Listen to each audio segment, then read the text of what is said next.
Halo sahabat Komsos dan saudara-saudari yang terkasih.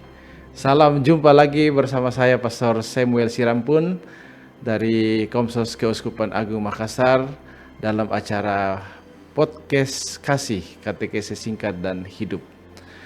Beberapa episode yang lalu kita sudah membahas 3 kitab Taurat Musa, Kejadian, Keluaran, dan Imamat. Nah, sebelum kita masuk ke kitab Taurat Musa yang keempat, baik mungkin kalau Pastor Aidan sebagai narasumber kita yang utama mereview kembali 3 kitab itu sebelum kita masuk ke kitab Bilangan. Ya, Silakan Pastor. baik Pastor, banyak terima kasih kita berjumpa lagi dan juga para pemirsa. 3 kitab ini seperti kali lalu kita sudah bahas, 2 kitab pertama, kitab Kejadian dan kitab Keluaran, itu sebenarnya secara singkat boleh dikatakan itu adalah kisah sejarah keselamatan Allah. Karena kitab Kejadian berbicara tentang penciptaan segala sesuatu dan awal mula sejarah penyelamatan Allah. Lalu dalam kitab Keluaran itu perjalanan umat perjanjian lama dari perbudakan di Mesir menuju tanah terjanji Kanaan yang dijanjikan oleh Allah. Lalu kemudian dalam kitab Imamat kita kemudian bisa memaknainya sebagai hukum keselamatan.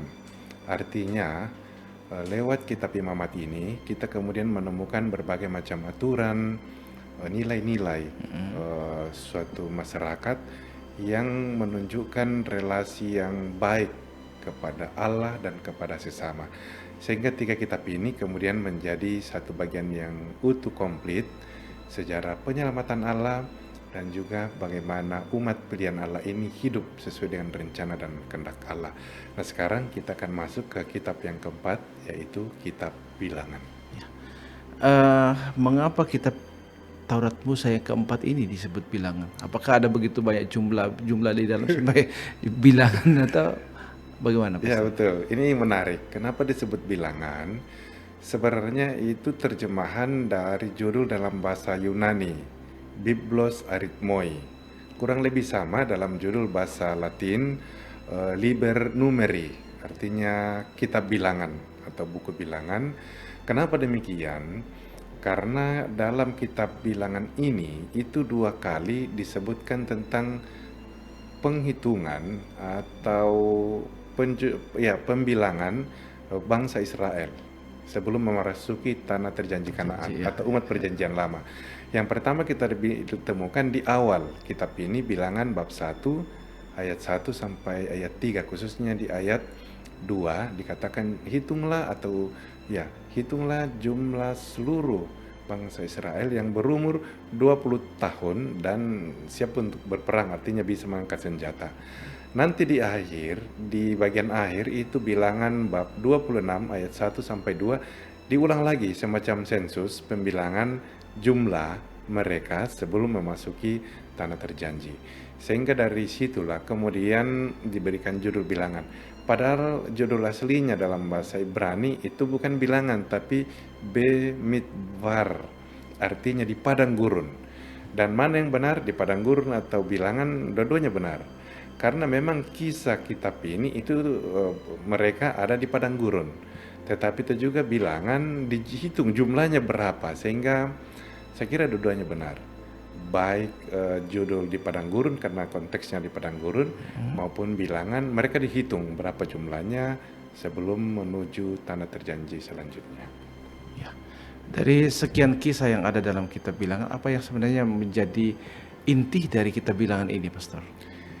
Ya, kalau kita lihat inti adalah bagaimana umat ini berjalan di padang gurun menuju tanah terjanji, dan itu bukan perjalanan yang mulus, menyenangkan, itu penuh dengan tantangan, ujian-ujian ya. Penuh dengan ujian, betul sekali itu kata yang tepat, penuh dengan ujian. Dan kadang-kadang umat ini habis kesabarannya, mempersalahkan Musa, mempersalahkan Tuhan, ya. mempersalahkan padang gurun, mempersalahkan ular dan sebagainya macam-macam lah. Permasalahkan juga mungkin pasir. Mempersalahkan, ya, padang gurun. Dan betul itu, saya kira kata kunci adalah ujian. Di sinilah sebenarnya bagaimana mereka diuji, tapi sekaligus juga ditempa. Karena tempat yang berat, yang sulit, itu mereka belajar bagaimana sebenarnya mengandalkan Allah satu-satunya. Sehingga itulah sebenarnya refleksi iman yang bisa kita petik dari sana, bagaimana mereka bisa semakin sadar bahwa hidup ini tidak berjalan begitu saja dan bukan atas kehendak manusia, tetapi harus berpasrah pada tuntunan yang ilahi sendiri. Ya. Ya. Nah, di padang gurun kan pasti ya lama dan ada pelbagai tempat ya di sana. Nah, dari pelbagai tempat yang mereka singgahi atau lewati itu daerah-daerah mana atau tempat mana yang paling lama mereka di situ? Iya. Jadi sebenarnya ketika mereka meninggalkan Mesir, itu mereka melintasi Gurun Sinai dan itu mereka sampai di Gunung Sinai, itu bagian semenanjung bagian bawah, jadi berputar sih sebenarnya. Lalu kemudian mereka tiba di daerah namanya Kades Barnea dan itu mereka tinggal lama di situ. Jadi kurang lebih perjalanan yang mereka tempuh itu 40 tahun. 40 tahun. Dan sebagian besar waktu dihabiskan di Kades Barnea itu sekitar 35 tahun di situ. Ya bisa saja dipahami karena padang gurun kan kering, tandus, tidak ada air, tetapi di Kades Barnea sebenarnya itu tempat ada sumber mata air di sana. Nah, tempat disitulah mereka mempersiapkan diri dan konteks dari kitab Bilangan ini sebelum mereka memasuki tanah terjanji Kanaan. Jadi sebenarnya Musa mengundang perwakilan dari 12 suku, diutus orang terbaik dan disuruh untuk melihat tanah Kanaan ini mampu tidak kita masuk ke dalam karena ada penduduknya di sana.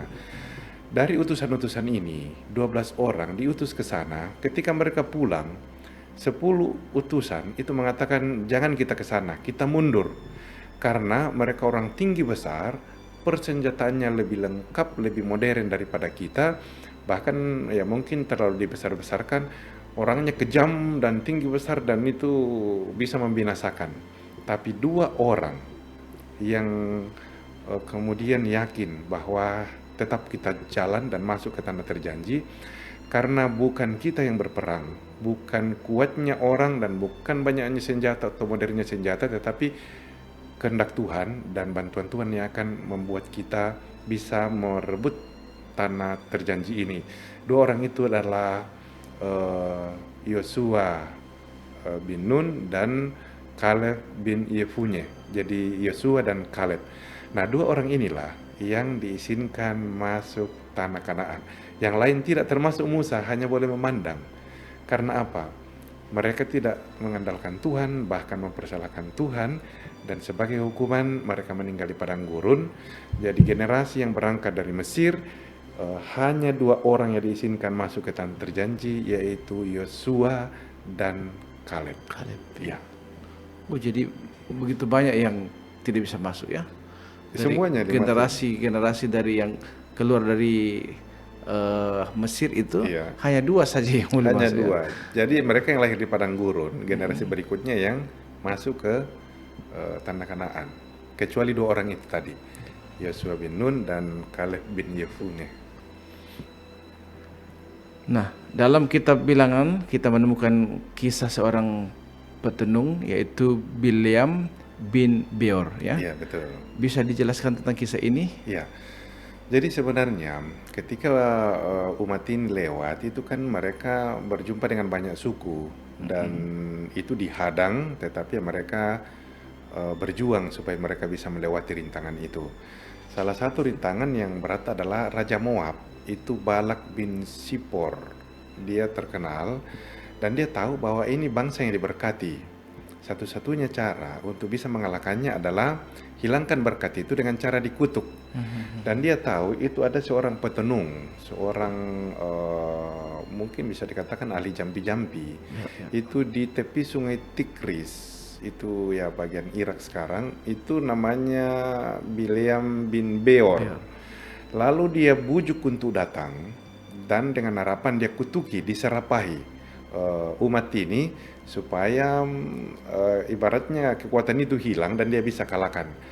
Tapi 2 kali diminta dan dia menolak, tapi akhirnya datang dan itu 3 kali dibawa ke atas bukit untuk mengutuki umat ini, umat perjanjian lama ini, bangsa Israel ini. Tapi dia bilang, saya tidak bisa lain daripada yang dikehendaki oleh Allah sendiri. ya. Jadi bukannya kutuk yang dia berikan kepada bangsa ini, tetapi berkat. Dan ini raja marah, dia bilang, saya datang ke engkau jauh-jauh, saya bayar kau, saya berpindah 3 kali tempat dengan harapan kau bisa kutuki dan saya bisa kalahkan, tetapi justru kau berkati. Dia bilang, saya tidak bisa lain daripada ini. Sehingga pesan yang menarik kita renungkan dari sini adalah apa? Bangsa ini bertengkar, mempersalahkan satu sama lain, mempersalahkan Tuhan, Musa, Padang pasir, gurun. padang gurun, dan sebagainya. Tetapi di tempat yang tertinggi, Tuhan tidak pernah melepaskan bangsa ini, tapi Tuhan terus memberikan berkat-Nya melimpah. Kalau kita refleksikan, Pastor, mungkin kurang lebih seperti itulah. Kadang-kadang kita terlalu puas dalam hidup ini, banyak menuntut dan sebagainya, tetapi kita tidak sadar Allah yang Maha Kasih dari tempat yang tertinggi tidak pernah henti-hentinya memberikan kita berkat. Mungkin salah satu contoh kecil, kalau kita jalan-jalan ke rumah sakit, itu kan kita masuk di ICU, orang harus dibantu dengan tabung O2 untuk bisa bernapas, dan itu kan tidak murah, mahal. Tapi kita setiap saat bernapas, dan itu semuanya adalah gratis, dan itu adalah pemberian dari yang Maha Kuasa. Dan itu sekali lagi, kadang-kadang kita hanya melihat yang kok kurang ini, tapi lupa untuk bersyukur. Ternyata Tuhan itu melimpah sekali sebenarnya berkatnya untuk kita. Ini menarik kita refleksikan dari kitab Bilangan ini. Menarik sekali dan sangat mendalam ini Pastor refleksinya ya.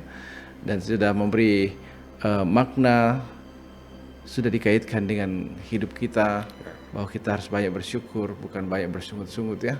Seperti orang